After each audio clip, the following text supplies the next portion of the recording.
Get rid of mice forever for literally $2.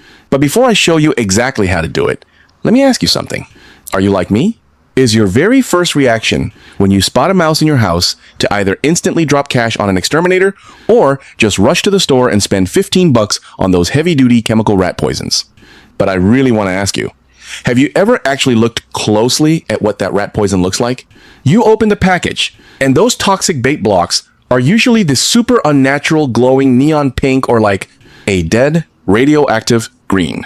They're bone dry with zero moisture. And if you get close enough to smell them, it's this harsh, sickly sweet scent of artificial flavoring mixed with chemical preservatives. You spread this stuff all over every corner of your house, totally thinking you're protecting your family, right? But honestly, you're actually slowly turning your own living space into a toxic hazard zone. And you know what? Hey everyone, welcome back to the channel. I'm Jared Min. Every day, I'm here exposing the everyday secrets they don't want you to know. That's not even the scariest part. The craziest thing is, while you're dropping hundreds of dollars on all these chemicals, there is a completely non-toxic method that costs under $2 to put together. This exact method has quietly been around for almost 200 years. It never actually went away. But the wild part is, most people have absolutely no idea it even exists. Picture this. Back in the 1800s in America, grain mills were the absolute beating heart of the entire agricultural economy. We're talking an era with no cold chain. No airtight storage facilities. Massive amounts of grain were just piled up in these giant wooden buildings. Can you guess how bad the rat problem was? It was so insane that if a mill owner didn't handle an infestation fast, an entire harvest could be completely ruined in under a month. But here's the problem. Those millers couldn't just throw poison around. I mean, grain is human food. If you poison the grain, you literally poison the people. Plus, these mills kept barn cats around specifically to hunt mice. If you accidentally poison your cats, you'd just have a million rats swarming the place the very next day. So yeah, they had to get creative and figure out another way. After a ton of trial and error, they figured out a completely physical, non-toxic formula to wipe out mice, yellow cornmeal mixed with plaster of Paris, plus just a little bit of white sugar. This exact method spread by word of mouth across mills and farms back then. It was incredibly reliable, ridiculously cheap, and 100% harmless to humans, cats, and the environment. But at some point, this whole method just kind of vanished. And the reason why? We have to fast forward to the 1940s. That's when an American chemical company developed the very first synthetic rat poison, officially known as Warfarin. Now, that name might not sound super familiar, but it actually has another identity in the medical world. It's a blood thinner that doctors still use today to prevent blood clots.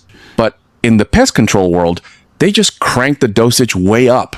Once a mouse eats it, its blood totally loses the ability to clot, and over the next few days, it slowly dies from severe internal bleeding. When Warfarin hit the scene, the chemical pest control industry literally struck gold. The reason is super simple. Rats develop resistance. Not long after that first generation of Warfarin rolled out, we started seeing super rats pop up on the market. These guys were completely immune to the low doses, and the standard stuff couldn't even put a dent in them. So, did the chemical companies rethink their whole strategy?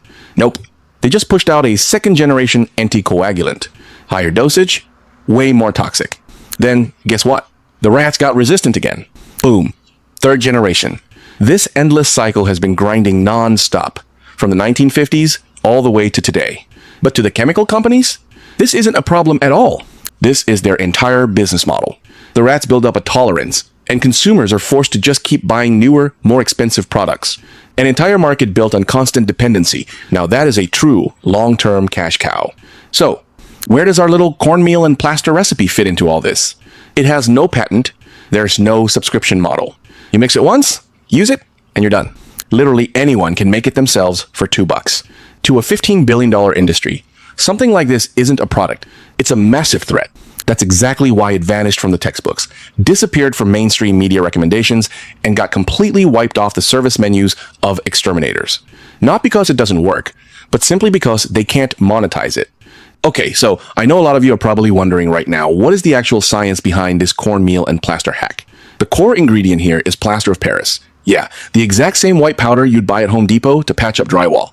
To get a bit nerdy for a second, the chemical makeup of plaster of Paris is calcium sulfate hemihydrate. It has this super unique physical property When it's completely dry, it's totally stable. But the second it comes into contact with moisture, an immediate hydration reaction kicks off. It turns into calcium sulfate dihydrate, and in that process, it rapidly expands, hardens, and forms a rock-solid structure. And once this chemical reaction starts, it is 100% irreversible. The yellow cornmeal in the recipe provides the exact smell and texture that mice already know and absolutely love. The white sugar acts as an extra little flavor hook.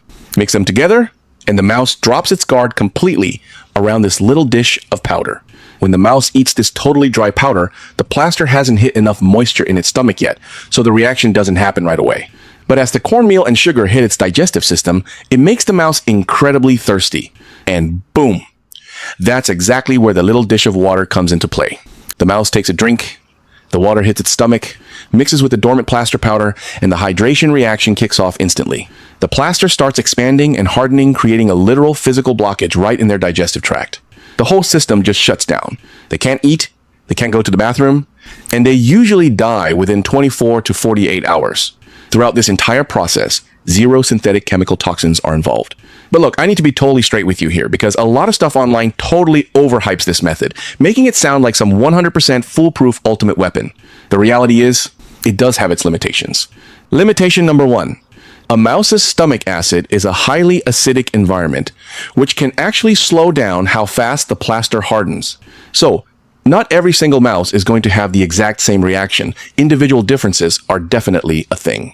Limitation number 2. Mice have this hardcore survival instinct called bait shyness. If a mouse eats something and feels sick afterward, it immediately blacklists that food and will never touch it again. Once that instinct is triggered, your little dish of powder becomes totally useless to them. Limitation number 3.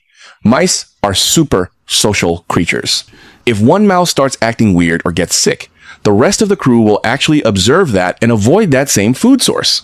This means if you mess up the dosage or the placement on your first try, the entire colony might just learn to avoid it entirely.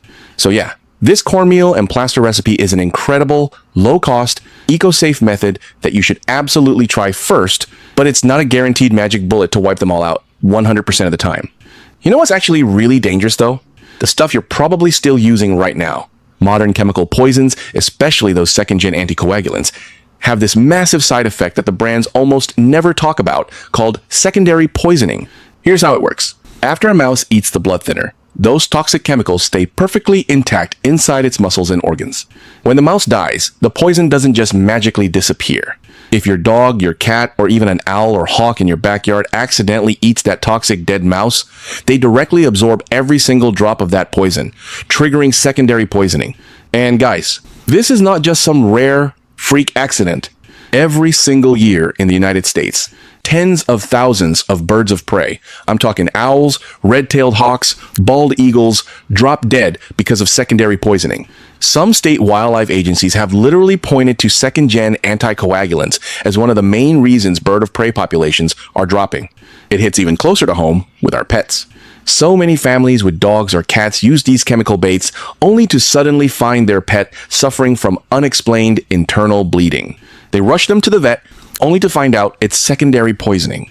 And the emergency vet bills for that? You're usually looking at $2 to $3 grand, minimum.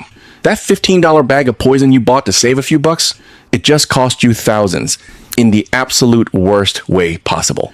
So, since chemical baits are pretty much a nightmare, how exactly do we use this $2 recipe? Let me walk you through the entire process, step by step. First off, you just need 3 ingredients, all of which you can grab at the grocery or hardware store, and together they cost under $2, 1 cup of pure yellow cornmeal, 1 cup of Plaster of Paris, and 1 tablespoon of regular white sugar. Just a quick heads up, when you're buying the cornmeal, make sure it's pure, clean ingredient yellow cornmeal. Don't grab those pre-mixed boxes that already have baking powder or other stuff added. As for the plaster, just get the standard wall patching kind from any hardware store. You don't need any special fancy grade.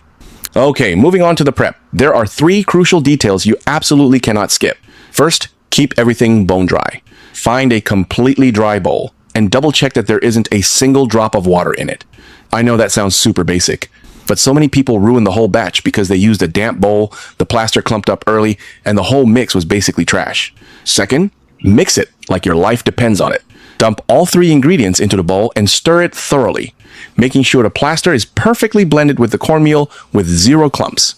If it's uneven, the mouse might just eat the cornmeal parts without getting enough plaster, and the whole thing won't work. Third, and I cannot stress this enough, absolutely no liquid in the mix. This is the most critical step and the easiest place to mess up. Some people think adding a little water helps mold it or makes it sit better in the dish. Seriously, do not do this. The second you add water, the hydration reaction kicks off right there in your bowl, turning your mix into a solid rock that does absolutely nothing. Next up, placement. There's a real strategy to this. Mice are highly paranoid little guys. They almost never run out in the open. They're always hugging the baseboard, sneaking behind furniture, and using hidden paths. So you want to place your bait in those exact spots. Tight corners, behind the fridge or dishwasher, underneath your cabinets, or right near heating pipes. Take a small amount of your dry mix and put it in a shallow dish, or even a bottle cap. You don't need to pile it high. Just 1 or 2 tablespoons is plenty. If you put too much, it actually makes them suspicious. Now, exactly 4 to 6 feet away from the powder, place a separate little dish of clean water. Seriously? Notice how I said separate. Do not put it right next to the powder. If it's too close, the mouse's natural paranoia kicks in. It'll think it's a trap and completely avoid it. But you also can't put it too far away.